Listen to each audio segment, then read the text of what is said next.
اما بعد فاعوذ باللہ من الشیطان الرجیم بسم اللہ الرحمن الرحیم پڑھیے الصلاۃ والسلام علیک یا رسول اللہ وعلی آلک واصحابک یا حبیب اللہ الصلاۃ والسلام علیک یا نبی اللہ وعلى آلك وأصحابك يا نور الله نویت سنت الاعتکاف۔ پیارے پیارے اور محترم اسلامی بھائی، گزشتہ آیتوں کے اندر ہم نے سنا کہ اللہ رب العالمین نے حضرت آدم علیہ السلام کی تخلیق فرمائی، اور پھر آپ علیہ السلام اور آپ کی بائیں پسلی سے حضرت حوا رضی اللہ تعالی عنہا کو پیدا فرمایا، اور آپ دونوں کو جنت میں رہنے کا حکم ارشاد فرمایا۔ آپ دونوں کو جنت میں رہنے کے حکم کے ساتھ ساتھ اللہ رب العالمین نے یہ بھی ارشاد فرمایا کہ جنت میں رہو، جہاں چاہو اور جو چاہو کھاؤ، مگر ایک خاص درخت کی طرف، جسے ہم گجراتی میں پیڑ کہتے ہیں، تو درخت کی طرف منع فرمایا کہ اس درخت کے قریب نہ جانا۔ تو آئیے انہی آیتوں کی طرف ہم چلتے ہیں اور ترجمہ تفسیر سننے سمجھنے کی کوشش کرتے ہیں۔ اعوذ باللہ من الشیطان الرجیم بسم اللہ الرحمن الرحیم۔ فَأَزَلَّهُمَا الشَّيْطَانُ عَنْهَا فَأَخْرَجَهُمَا مِمَّا كَانَا فِيهِ وَقُلْنَا اهْبِطُوا بَعْضُكُمْ لِبَعْضٍ عَدُوٌّ وَلَكُمْ فِي الْأَرْضِ مُسْتَقَرٌّ وَمَتَاعٌ إِلَىٰ حِينٍ۔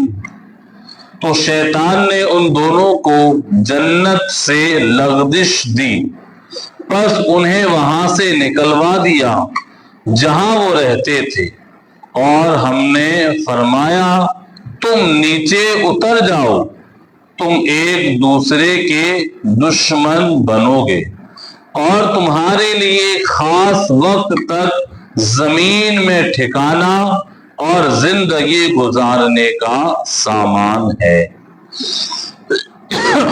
تفسیر۔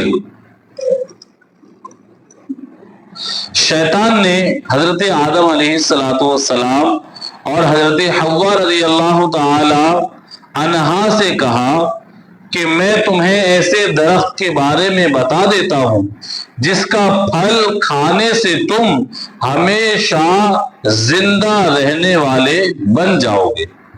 پھر اس نے ان دونوں کا خیر خواہ ہونے پر اللہ کی قسم کھائی۔ قسم کی وجہ سے انہوں نے شیطان کو سچا گمان کر لیا، پھر دونوں نے اس درخت کا پھل کھایا۔ کھانے کی وجہ یہ بنی کہ آدم علیہ السلام نے اجتہاد سے یہ سمجھا کہ ممانعت حرام قرار دینے کے لیے نہ تھی، بلکہ محض ناپسندیدگی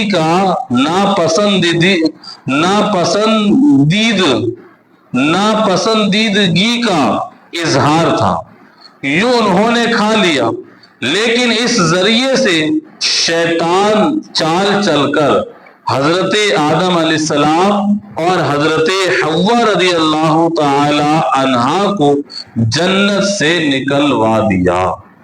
جنت سے نکلنے کا حکم دیتے ہوئے اللہ پاک نے فرمایا تم دونوں جنت سے زمین کی طرف نیچے اتر جاؤ، اور تمہاری اولاد آپس میں اور شیطان کے ساتھ دشمنی کرے گی، اور یاد رکھو جنت سے زمین پر جا کر وہاں ہمیشہ نہیں رہنا، بلکہ اپنی زندگی کی مدت پوری ہونے تک وہاں ٹھہرنا اور زندگی گزارنے کے ساز و سامان سے کام چلانا۔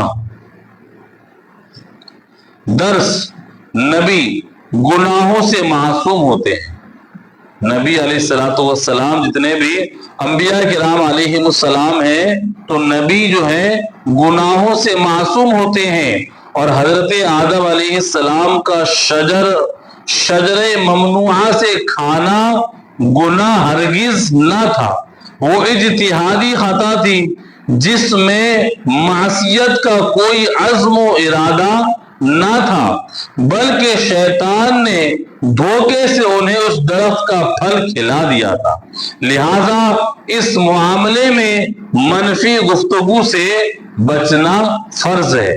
اعلیٰ حضرت علیہ رحمہ فرماتے ہیں غیر تلاوت میں اپنی طرف سے حضرت آدم علیہ السلام کی طرف نافرمانی و گناہ کی نسبت حرام ہے، مطلب کہ یہ جو بھی معاملہ ہوا تو اس معاملے پر عام مسلمانوں کو جو ہے اس چیز پر کلام کرنے سے منع کیا گیا ہے۔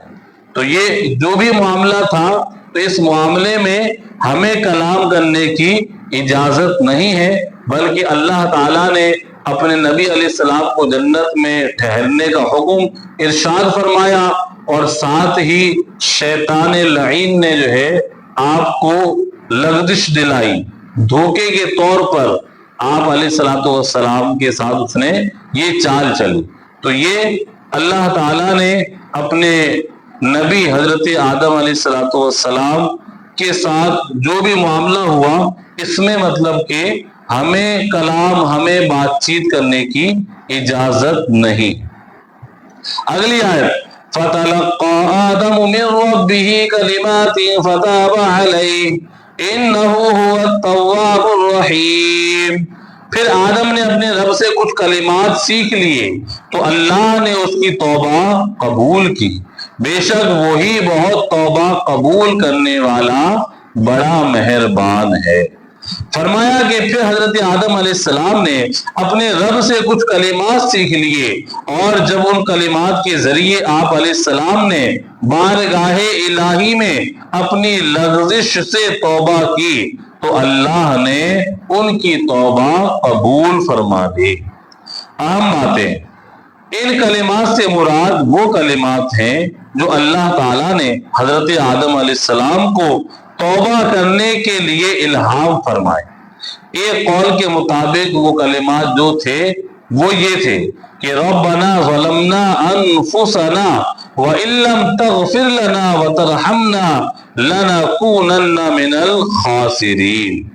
اور ایک روایت یہ بھی ہے کہ آپ علیہ السلام نے نبی کریم صلی اللہ علیہ وسلم کے وسیلے سے دعا مانگی تو اللہ نے آپ کی توبہ قبول کر لی۔ سبحان اللہ۔ توبہ کا لغوی معنی ہے رجوع کرنا، لوٹنا۔ جب یہ لفظ اللہ تعالیٰ کے لیے آئے تو اس کا معنی ہوگا اللہ تعالیٰ کا اپنی رحمت کے ساتھ بندے پر رجوع کرنا یا بندے کی توبہ قبول کرنا۔ قُلْنَا اهْبِطُوا مِنْهَا جَمِيعًا فَإِمَّا يَأْتِيَنَّكُم مِّنِّي هُدًى فَمَن تَبِعَ هُدَايَ فَلَا خَوْفٌ عَلَيْهِمْ وَلَا هُمْ يَحْزَنُونَ۔ ہم نے فرمایا تم سب جنت سے اتر جاؤ، پھر اگر تمہارے پاس میری طرف سے کوئی ہدایت آئے تو جو میری ہدایت کی پیروی کریں گے انہیں نہ کوئی خوف ہوگا اور نہ وہ غمگین ہوں گے۔ بطور تاکید 2 بار فرمایا کہ تم سب جنت سے اتر جاؤ۔ مزید تمام انسانوں سے فرمایا کہ جب اللہ کی طرف سے کوئی نبی یا رسول آئے یا اللہ کوئی کتاب یا صحیفہ نازل فرمائے تو تم میں سے جو اس کی پیروی کرے گا اسے قیامت کے دن نہ تو بڑی گھبراہٹ کا خوف ہوگا اور نہ ہی وہ غمگین ہوگا بلکہ بے غم جنت میں داخل ہوگا۔ سبحان اللہ۔ اہم بات، رسولوں کی آمد اور آسمانی کتب و صحائف کا نزول، نبی کریم علیہ السلام کی تشریف آوری اور نزول قرآن پر ختم ہو چکا ہے۔ اب ہدایت کے بنیادی ذرائع قرآن و احادیث ہیں کہ قرآن و احادیث بندہ پڑھے سمجھے اور اس کے مطابق عمل کرے تو اسے ہدایت نصیب ہوگی۔ اگلی آیت والذین کفروا وکذبوا بآیاتنا اولئک اصحاب النار هم فیہا خالدون، اور وہ جو کفر کریں گے اور ہماری آیتوں کو جھٹلائیں گے وہ دوزخ والے ہوں گے، وہ ہمیشہ اس میں رہیں گے۔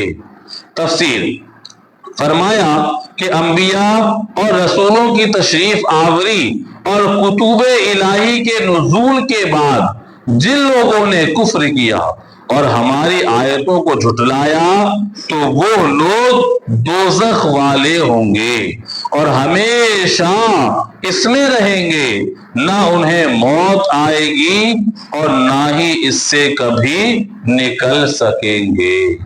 صلو علی الحبیب صلی اللہ تعالی علی محمد صلی اللہ علیہ وسلم۔